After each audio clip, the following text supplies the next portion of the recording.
is Trenton Hughes. I'm the former CEO of Station Entertainment and CXO of Helpware, multi-time co-founder of multi-million-dollar businesses, startup advisor, investor. Now I am the managing partner at a venture studio called Unfounded Ventures, where we're creating startups from zero with other founders. My whole goal is really to just put out value and help people. In my journey, I felt very alone. I don't think I did a good enough job looking for resources, but I'm trying to give people real resources to get them to build sustainable companies. And the fact is, there's a lot of people that have ideas. The fact is also that a lot of people are failing in their businesses and a lot of businesses shut down.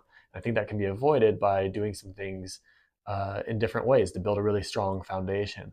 And so this video, I'm going to take you through the 9-step process I take any startup that I work with through to make sure that they have a proper foundation set.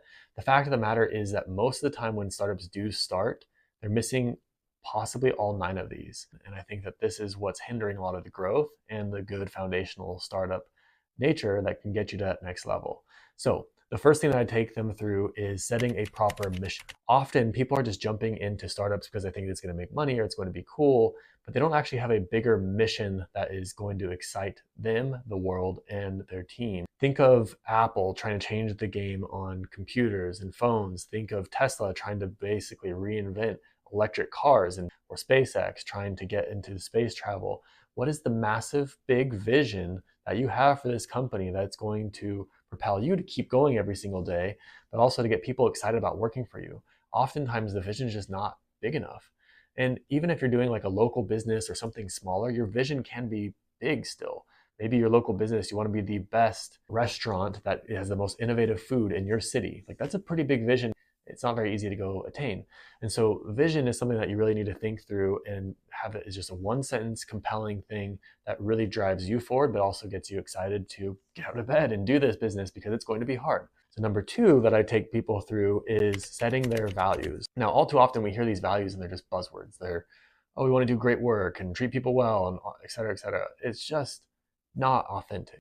If you want to actually have authentic values, you need to think about how you operate. And so with me, like, I know I operate out of urgency. I move fast. I also know I'm obsessed with business. And so those are 2 of my first values, urgency and obsession. I also have one that's ego at the door. I don't really like to work with people that have a big ego and aren't willing to listen to feedback. And, you know, at the end of the day, that's the kind of person that I want to be working with. So you got to think through, what are your 5 or 6 values that are really unique to you, not just buzzwords that everyone else has, because these 5 or 6 values are going to be the guideposts of how you operate and build your business. They're also going to be how you can hire. You're going to look for people that have the same values, because if they're misaligned in these values, you're hiring the wrong people and they're going to keep rowing against you. It's the same thing with co-founders. It's the same thing with clients. People are going to align around your values. And when you have the same types of values, you're going to attract those similar types of people, but you have to be super authentic about it. And that's why sometimes they can be ugly values. Like, maybe you really like profit, and so you're profit hungry, or whatever it might be. Think about it in that way. Get super authentic about it, because that's how you're ultimately going to draw in the right people into your team, and you're going to be able to make the right decisions that are true to you. Number 3 is have a plan of how you're going to sell. So many founders think that if you build a good product, that the customers are going to come, and that is just not the truth. The best startups out there, the best companies, are the ones that know how to sell. I highly encourage all founders to be in the sales aspect of the business, all founders, for at least 2 years, because you have your ear to the ground, you're talking to the customers, you're hearing what they want, you're making it better. Have an ability then to build teams and train teams once you've had a lot of reps and you have had success trying to sell. But you need to have a plan. How many outreaches a day do you need to do? What types of outreaches are you going to do? How are you going to do it? What does your sales pitch look like? You need to look at what your numbers need to be. If you need to make 5 sales a month, maybe you need to have 100 conversations to get there. Maybe that means you have to have 500 outreaches in a month. But most people are not thinking about it. You need a real strong plan of how you're going to sell. Number 4 ties into that. Marketing. Marketing is the same thing. You need people inbound seeing you. It's not just selling all day long. You also need people to see you so that eventually they start coming inbound. So marketing can be your website plan. It can be your social media, and you definitely should be on all the social medias you can possibly be. It can be building up reviews, truthfully. It can be ads. There's all kinds of different things, but you need to think about, how are people going to find me, and what am I going to do for marketing? If my plan is nothing, my plan is not good enough. Most businesses that I see that fail have failed at sales and marketing. And most of the time it's because the founder doesn't want to do it, or they don't find it important, or they're scared of it. And honestly, at the end of the day, if that's you, you're probably not meant to be a founder. If you're okay pushing yourself to these levels to try to be a salesperson and be a marketer, you'll find success because you're going to figure it out. But if you're not even willing to try, it's just not going to work. Number 5 is setting goals and milestones for 5 years. Here's the deal. Most people are thinking about business from a 1 to 2 year perspective. And what ends up happening is sometimes they actually make it to where they want to get in 1 or 2 years, but they plateau and they stop thinking about how they get to the next level. They just keep doing the next things. In reality, you need to have a plan of how I'm going to go out 5 years, because business is not a 1 or 2 year game. You need to build it, truthfully, probably more like 20 years. But 5 years is enough time to really start to think through, what am I going to need to do? What are my goals? What are my milestones that I need to hit in order to get to certain levels? And a lot of times people are based on money. My recommendation is not based on money. It's based on how many customers, because customers is more motivating. How many customers? Maybe you want 1,000 customers by a certain date. Well, work backwards. What milestones do you need to hit along the way? And you might find that it seems super overwhelming. Oh, I want to get this goal of 3,000 customers, and I don't know how I'm going to get there eventually. When you start breaking it down over a 5-year period, maybe you only need to add 5 a month. And maybe even 5 a month includes you being able to lose a customer or 2 here and there. So you need to actually do the math on what it's going to take to get to certain milestones and goals that you have for yourself, and don't go too short, because if you do too short, you're not going to be thinking past certain levels once you hit them. And you're going to be like, oh, cool, we got here. What do we do now? Number 6 is getting actual feedback from potential prospects on what you're offering. If you just think you have a good offer, it's nothing until it's actually validated by the market. And you need to actually go out and get feedback from people that would be a potential buyer. This doesn't mean go talk to your mom or your friends. This means to actually go find people that would be potential prospects for your product or service, whatever that is, and talk to them. Give them the product for free. Show them what it's like. Get a lot of feedback from them to make it better. And my recommendation is to do this with at least 10 people, because feedback is going to make it so much stronger. And they're going to bring to you things that you never thought of, but they're also going to pick apart things that maybe you held on to. And you need to realize that some of the things you're holding on to might not be as valuable to other people as they are to you. And this type of feedback is where true entrepreneurs can excel. The ones that are hard-headed and not willing to hear it, those are the ones that typically will fail at some point, because they're not willing to adapt and change based on what the market is telling them. So the next thing that I want to make sure that people go through, and I hear this all too often from CFOs who are cleaning up books that are just a mess, or basically talking to people that have failed, or talking to people that just didn't properly plan, and then they need to go find an investor or a loan. Estimating your financial runway 5 years out, meaning how much profit do you need to be making? How much money do you need to be making per month to hit certain goals? What do you need to do 5 years out? What are the financial goals, profit margins, etc., and build it out. Most people just start and they never actually think about, how am I going to make money on this? For instance, I had an idea for a clothing company that I really wanted to do, and I thought I was going to do it. And when I started to actually finally run the numbers, I was like, oh my gosh, I have to sell 5,000 pieces of clothing a month just to kind of make enough money for this business, because clothing doesn't have a huge margin, and it's a big volume game, and I'm not ready for that at all.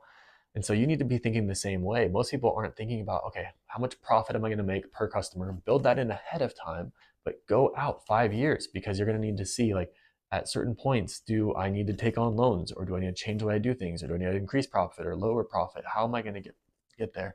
And what I see most often is companies that fail didn't properly plan and didn't have enough cash flow, number one, and profit. And what ends up happening a lot of times, even in startups and venture capital, people that get investments, is they get investments for a certain amount of runway, maybe a year or two of salaries and cost and advertising. But as soon as that runs out, and if they haven't actually found traction, they might go out of business.